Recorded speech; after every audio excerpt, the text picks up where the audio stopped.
All right, we're diving into Kinesis Data Firehose. Let's do it. So here we've got Kinesis Data Firehose, and what you need to know is that it's a fully managed near real-time service designed to load streaming data into data sources and analytics tools. So Kinesis data streams processes streaming data from producers to consumers, but Kinesis Data Firehose loads streaming data from producers to destinations. So let's have a look. Here we've got the destinations, which can be Kinesis data streams, Kinesis agent, which you install onto servers, whether EC2 or your own servers, SDK and KPL, where KPL stands for Kinesis Producer Library, and basically any application using the SDK or KPL, can use the SDK or KPL to load data into Kinesis Data Firehose. Then we've got some AWS applications that natively work, or AWS services that natively work with Kinesis Data Firehose, such as Event Bridge, CloudWatch Logs, and IoT Core. Now, Kinesis Data Firehose, before it loads the data, can transform the data on the fly using Lambda. It can also back up the data, either all of the data or only the data that failed to load to the destinations. It can back it up to an S3 bucket. And finally, let's talk about the destinations. Now, the destinations are very important. You need to know them very well for the exam. There can be questions on these destinations, what they are. So there are three groups. First one is custom HTTP endpoints. Second one is AWS services, and this includes, of course, S3 buckets.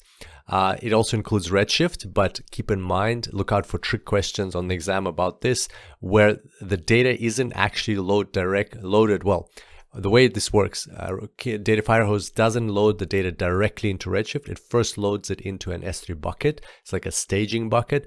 And from there, it's copied into Redshift. This all happens in the background. And the third destination is OpenSearch. So there we go. Remember these destinations.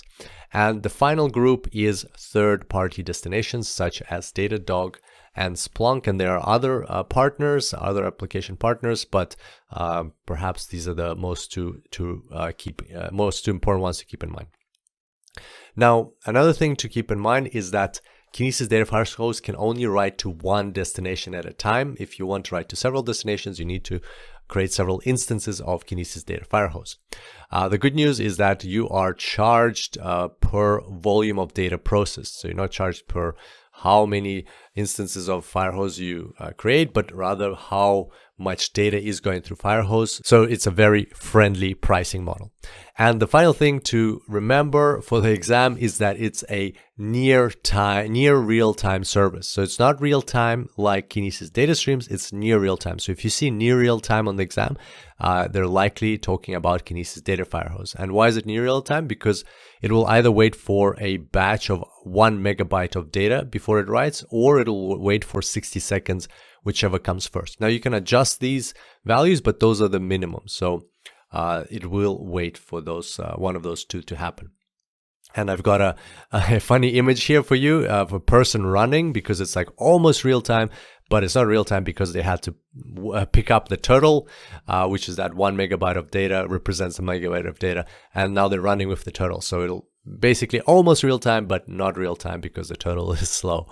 So hopefully that will help you remember. Here's a quick summary of what we discussed. I look forward to seeing you back here on the next tutorial. And until then, enjoy the cloud.